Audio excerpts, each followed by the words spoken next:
Ano kaya ito? Siguro dala ng ano ito, ibon.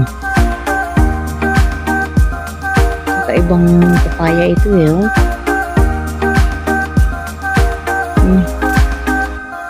Sayang. Namumunga pero hindi napapakinabangan. Yan na. Yan, pinutol na lang nila o naputol sadya. Dami, oh. Ayan, good morning po sa inyong lahat. Naglalakad-lakad na naman po ang inyong intay. Ayan, nakakita na naman po ng kakaibang papaya. Ano kaya ito? Diyos ko. Sayang. Lumalaki lang ng hindi napapakinabangan. Dala siguro ng mga ibon ito. Ngayon lang po ako nakakita nito eh. Ayan. Alam mo ba ninyo guys, sa Australia, pagsapit ng ganitong oras, ang daming mga ibon na nakalambitin sa mga wire at sa mga puno. Minsan dumarating daw sa sa may puno ng malapit sa bahay ng anak ko. Minsan mga 200 ganyan nagdadagsahan doon kasi bawal mamaril ng mga ibon. Ganun. At ang pinakamarami doon guys, mga kalapati. Ayan. Flex ko lang po. O ito. Ayan, bawat siguro basketball court to ang ilalagay. Kasi may space eh. Maganda ho yung ganyan. Oo, at least merong playground yung mga tao. At maganda na rin na sana guys eh. Ito gawing parkingan na para hindi mag-away-away ang mga tao. Diba? O, katulad yan, madalas daw may nag-aaway dito. Dahil magkatapat yung sasakyan nila, pareho silang may kotse. Yan, marites lang po tayo ngayon. Yan. Ito yung pinakahuli-huli ang ginawa nung umalis ako guys eh. Di ba, ang bilis. At ang bilis ding magsipaglakihan ng mga damo. Yan. Kasi, ayan, parang ang buhay nila nasa tubig eh. Sabagay kahit naman tayo guys eh, ang buhay natin talaga nasa tubig. Kung walang tubig guys, hindi tayo talaga mabubuhay kung walang tubig ang katawan natin. Ayan. Mangilan-ilan pala ang tao dito pero guys, hindi maiwasan ang marites. Ayan. Nandito na tayo. Lalakad-lakad muna tayo guys.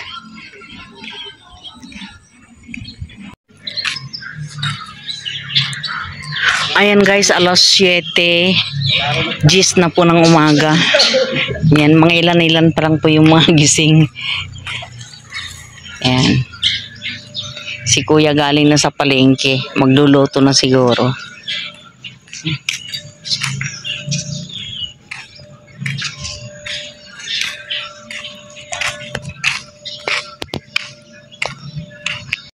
Marami rin pong mga dito. Manguha pa tayo. Pag nagustuhan ko po yung mga kangkong talagang kinukuha ko.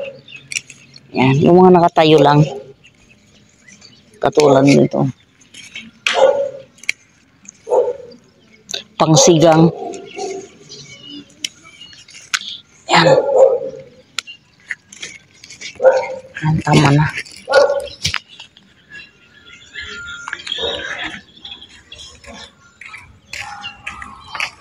Mga tulog pa ang mga tao guys, yung mga nakatira dito. Oh. Wala pang tao maliban doon sa mga trabahador. Yan. Habang nagkakape sila at nagluluto ng yan, nagkukwento-kwentuhan muna. Yan. Sa totoo lang guys, marami-rami na rin pong mga dito nakatapos ng mga amortization nila at pwede na rin po silang magpagawa sana, kaya lang siguro yung iba wala pang budget. Ayan, inuunti-unti lang po nila. Ayan, nakapagpakabit na rin po sila ng mga tubig. At kung tutuusin, palagay ko nasa mahigit 1/4 na po yung mga ano dito, yung mga nakabayad.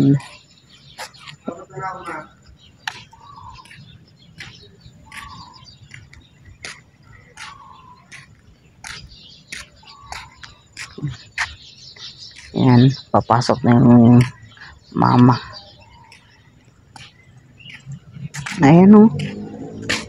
Kung tutuusin guys, ayan, dami mga ibon o. Ayan o, nakikita ninyo. Ayan. Kung tutuusin, kung titirahan na nila yung mga unit nila guys, yung mga nakabayad na ng amortization dito, marami na rin yung tao dito. Oo. Pwede siguro next year, ayan, madadagdagan na rin ng kahit sabihin natin mga 20 na, 20 na family ang dito. 20 na family ang mga kalipat po dito. Yan. Sa totoo lang guys, napuntahan ko na ho yung phase 1. Ang layo ho ng dito sa phase 2. Mas maganda pa rin ho dito sa phase 2. Hindi magulo. Yan. At saka bali-balita lang naman. Mas maganda ho talaga dito dahil dito hindi abot yung amoy ng pilmiko. At mas marami hong mga langaw doon. Yun ho talaga ang pinaka-problema dito guys, yung langaw. Diyos ko. Napakadami, kaya nakakatakot. Kailangan hindi lang doble ang ingat mo sa mga pagkain na madadapuan ng langaw, kundi triple pa. Baka magkaroon ng uod yung kinakain mo, maitlogan ng langaw. Naku, delikado po yan. Oo.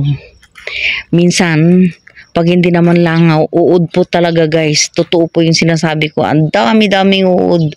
Nagpapatay yung asawa ko ng uod sa isang araw. Hindi lang ho siguro 50, 100 or 200 pa. Oo. At pagkatapos naman ng uod, yung mga yung mga maliliit na parang kulisap na matitigas. Matitigas ho yung mga pakpak nila. Yun po. Yun po, ang dami. Kung isang timba ho na maliit o kaya kalahating timba sa sa pangpintura na malaki. Iyon kung ilang kwan yun. Basta yung malaking malaking timba na sa pintura. Yun. Mapupuno po yun sa isang sa isang labasan ho. Sa isang puntahan. Lahat ng mga bahay dito dinadalaw, Diyos ko po. Ano kayang meron dito sa Tarlac? Ano bang problema? Bakit dinadagsa ng mga ganyan, mga parang mga mga kulisap na maliliit? Pero yung kulisap na yun, yung yung matigas yung yung pakpak niya. Tapos minsan may mga kulay-kulay rin pa ho. Yun ho. Ay, Diyos ko. May mga ibon ngayon nasa mga bubong. Maliliit ka ho yung mga ibon na yan Kung yung mga ibon pa sa Australia magdagsaan dito guys, ubos na. Ubos na sa mga nanguhuli ng ibon. Kasi ang mga ibon doon malalaki Parang ahong kalapati yung mga ibon doon. At huwag na huwag mong hahagisan ng pagkain dahil maya kang dadalawin. Kasi ang pagkain ho nila nasa nasa mga puno. Oo. Kaya kahit hindi mo na hagisan ng pagkain ng ibon guys, yung mga ibon doon sa Australia ay sobra-sobra pa yung mga pagkain po nila sa mga puno. Yan. Kaya may mga nakasign. Kahit sa loob nga ng mall, pumapasok po yung mga ibon na yun. Kaya sabi, may mga nakapaskil doon na bawal pakainin ang mga ibon, bawal hagisan ng pagkain. Kasi pag naghagis ka ng mga pagkain, pagka pinakain mong mga ibon, maya't maya, dadagsain ka ng isang batalyon na ibon. Ganun po doon. Tama-tama lang may kukuhan mo dito. Maliit na lamesa. Kaya dito muna magtatambay. Kung alam mo anong gagawin ko, anong kakainin ko. Hindi ko alam na may sugar din sa pala ito. Bahala na. Ngayon lang naman. Gusto. Tapos ito kinain ko may mga sugar din. Libangan habang nag-aantay. Andito po ako ngayon sa may 7-Eleven.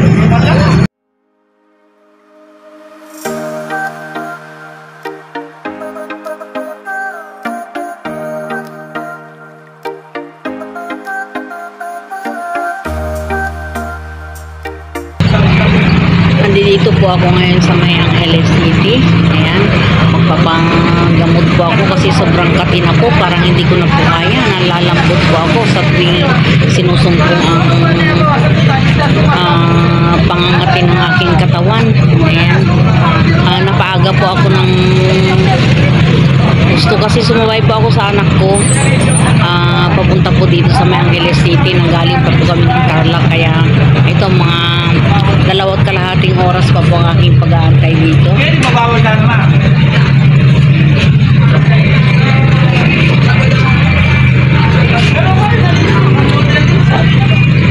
Ewan kung saang lugar po ito, Apo yata ito. Basta malapit po sa may simbahan dito, Rizal Corner, Burgos Street. Ayan, Angeles City. Isa po ito sa mga lumang building, guys. Ayan, yung green na yan. May ano na green.